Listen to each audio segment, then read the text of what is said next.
Assalomu alaykum, hurmatli talabalar. Navbatdagi darsimiz, demak, 9-darsimiz. الدرس التاسع اللغة العربية. Arab tili fanidan, arab alifbosi va fonetikasi turkumidan, demak, shin, shinun, fa, qof va to harflariga bag'ishlanadi. O'z-o'zidan, demak, rejalarimiz ham mana shu 4 harf asosida bo'lingan. Birinchi rejamiz shin, ikkinchi rejamiz fa, uchinchi rejamiz qof va to'rtinchi rejamiz to harflariga bag'ishlanadi. Demak, shin harfidan boshlaymiz. Shin, ya'ni shinun harfi sh undash tovushini ifodalaydi va arab alifbosining 13 harfi bo'lib, talaffuz jihatidan o'zbek tilidagi shga o'xshab ketadi. 4 ko'rinishli harf. Abjad hisobi 300. Demak, harf o'zbek tilidagi sh bilan bir xil, xuddi shu tarzda talaffuz qilinadigan, demak, ingliz tilidagi show yoki rus tilidagi shishka kabi so'zlar ham mana shu shga o'xshatib talaffuz qilinadi. Abjad hisobi 300. Demak, bu biz yuqorida ko'rib chiqqan sin, ya'ni sinun harfidan 3ta tishlari bilan, ya'ni 3ta nuqtasi bilan farq qiladi. Demak, nuqtasi bilan farq qiladi, aniqrog'i. Demak, o'sha tepasiga qo'yiladigan 3ta nuqta bilan farq qilishini ko'ramiz. Shin harfi harakatlar bilan o'qilganda sha fatha bilan, kasra bilan shi, domma bilan shu tarzda o'qiladi. Sha, shi, shu. Demak, shajaratun yoki shajara so'zi daraxt ma'nosini beradi.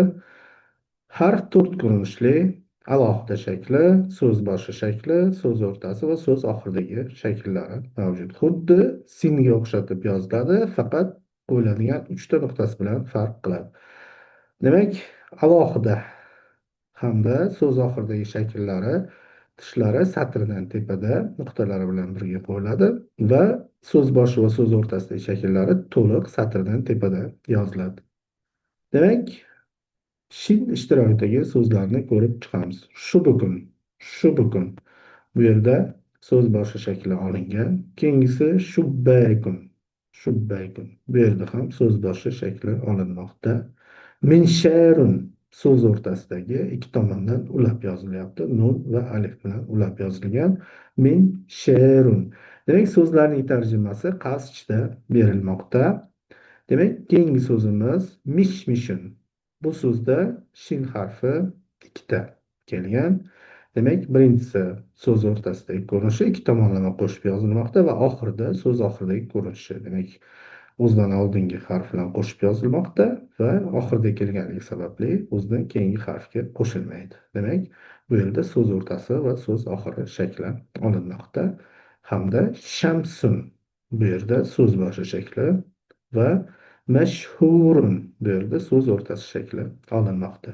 Demak, shin harfi ishtirokidagi so'zlar mana shulardan iborat. Ularning tarjimasi qavs ichida berilgan va siz, demak, shu so'zlarni tarjimasi bilan birgalikda yozilishiga e'tibor berib, yod olishingiz talab qilinadi. Keyingi harfimiz faun harfi. F undash tovushini ifodalaydi.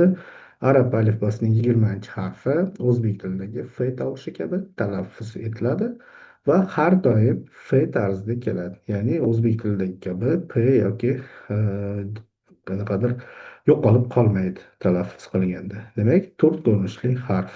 Abjad hisobi 80. Fa. Demak, to'liq bu yerda alohida ko'rinishni ko'rib turibmiz. To'liq satrdan tepaga yoziladi. Demak, faun harfi harakatlar bilan o'qilishi fatha bilan fa, kasra bilan fi, domma bilan fu. Fa, fi, fu. Bu yerda filun, fil so'zi olingan, ya'ni o'zbekcha fil deyiladi. O'zbek tilida ham alohida shakli, so'z boshi shakli, so'z o'rtasi shakli va so'z oxiridagi shakllarni ko'rib turibsiz. Barcha shakllari satrdan tepaga yoziladi. Demak, quyidagi ikki qatorda alohida shaklning yozilishi to'liq satrdan tepada yozilmoqda. Boshqa shakllar ham shunday. Demak, fa harfi ishtirokidagi so'zlar. Filun, yuqorida ko'rganimizdek, miftahun, miftahun, miftahun, ya'ni kalit. Bu yerda f so'z o'rtasi shakli olingan, filunda so'z boshi shakli. Demak, keyingi so'zimiz xarufun. So'z oxirida bo'lsa-da alohida shaklini yozyapmiz, chunki vov harfi o'zidan keyingi harf bilan ulanmaydi. Shu sababli biz fa oxirida kelayotganligi sababli alohida ko'rinishni olamiz. Tuffahun demak so'z o'rtasidagi ko'rinishi. Tuffahun va qif bu yerda so'z oxiridagi ko'rinishi o'zidan oldingi harf bilan ulab yozilmoqda. Demak, fil, miftah, xaruf, tuffah, qif. Qofun harfi q undash tovushini ifodalaydi. Navbatdagi harfga o'tyapmiz biz va arab alifbosining 21 harfi hisoblanadi. O'zbek tilidagi q tovushiga o'xshash tovushni ifodalaydi, faqat qattiqroq talaffuz qilinadi. To'rt ko'rinishli harf, abjad hisobi 100. Demak, qof harfi q tovushini bildiradi. Demak, fatha bilan qo, qi, kasra bilan qi, domma bilan qu, qo, qi, qu. Qitorun, qitor, qitorun, poyezd. Demak, alohida shakli so'z boshi, so'z o'rtasi va so'z oxiridagi shakllari berilmoqda.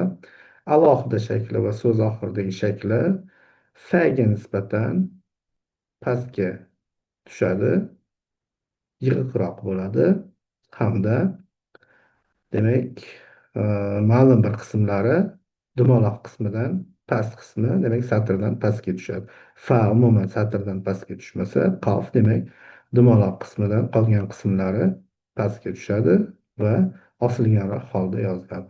Demak, bu alohida va so'z oxiridagi shakllarga tegishli. So'z boshi va so'z o'rtasidagi shakllar esa xuddi fa kabi to'liq satrdan tepada, faqat ikkita nuqtasiga ko'ra farqli tarzda yoziladi. Demak, bu yozilish usuli. Qof harfi ishtirokidagi so'zlar. Qamarun, qamarun so'z boshida kelyapti bu yerda. Keyingi so'zimiz quflun, quflun. Ya'ni bu yerda ham qaf harfi so'z boshida kelyapti. Laqlaqun. Bu yerda esa ham so'z o'rtasida, ham so'z oxirida kelyapti. Laqlaqun, laqlaq. Hamda keyingi so'zimiz suqun. Bu yerda so'z oxirida kelayotgan bo'lsa-da, vav o'zidan keyingi harfga ulanmaganligi sababli alohida ko'rinishidan foydalanyapmiz. Va nihoyat burtuqolun. Demak, bu yerda so'z o'rtasi shakli berilmoqda. So'zlarni qaytadan o'qiymiz. Qamarun, qamar, oy, quflun, quflun, qulf, qufl. Keyingi so'zimiz laqlaqun, laqlaq, laylak, suqun, suq, bu bozor, burtuqolun, burtuqolun, burtuqol, bu apelsin.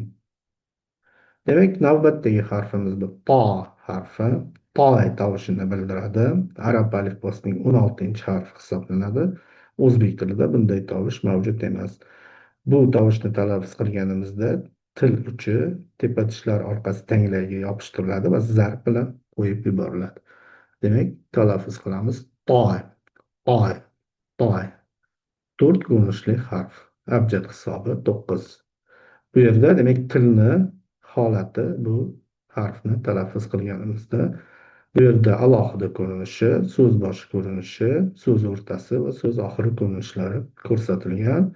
Demak, harfni to'g'ri talaffuz etganimizda, demak, arab tilidagi a, i va u unli tovushlarimiz ham o'ziga xos tarzda yangraydi. Masalan, to, to, to, toy, to, to, toy. Demak, to harfi ishtirokidagi so'zlar. Birinchisi so'z boshi ko'rinishi toblun, toblun yoki tobl. Bu nog'ora degan ma'noni beradi. Qutnun so'z o'rtasi ko'rinishi ikki tomonlama ulab yozilmoqda. To'liq satr usti harf hisoblanadi. Qutnun, qutnun, paxta, motorun, motorun, motorun. Bu yomg'ir. Motorun deb cho'zsak, bu aeroport degan ma'noni beradi. Motorim, yomg'ir. Motorim. Qitorim, qitorim. Demak, motorimda so'z o'rtasi ko'rinishi, qitorimda ham xuddi shunday. Va demak, navbatdagi so'zimiz tome, timo. Bu yerda demak so'z boshi ko'rinishlardan foydalanilgan. Chunki ikkinchisi so'z o'rtasida kelgan bo'lsa ham alifdan keyin kelyapti. Shu sababli ulanmaydi va o'zidan keyin harf borligi sababli biz so'z boshi ko'rinishini olamiz. Tome, timo, tome, timo, tome, timo. Demak, mavzuni mustahkamlash uchun quyidagi savollarni taqdim etamiz. Shin harfi necha ko'rinishli harf? F harfi necha ko'rinishli harf? Qof harfi ko'rinishlarini yod oling. To harfi necha ko'rinishli harf? Va quttun, quttun, quttun so'zining arab alifbosida yozilishini mashq qiling.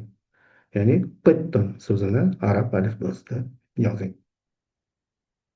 Yana qo'shimcha tayyorlanishingiz uchun quyidagi adabiyotlar ro'yxati taqdim etilmoqda. E'tiboringiz uchun rahmat. Sog' bo'ling.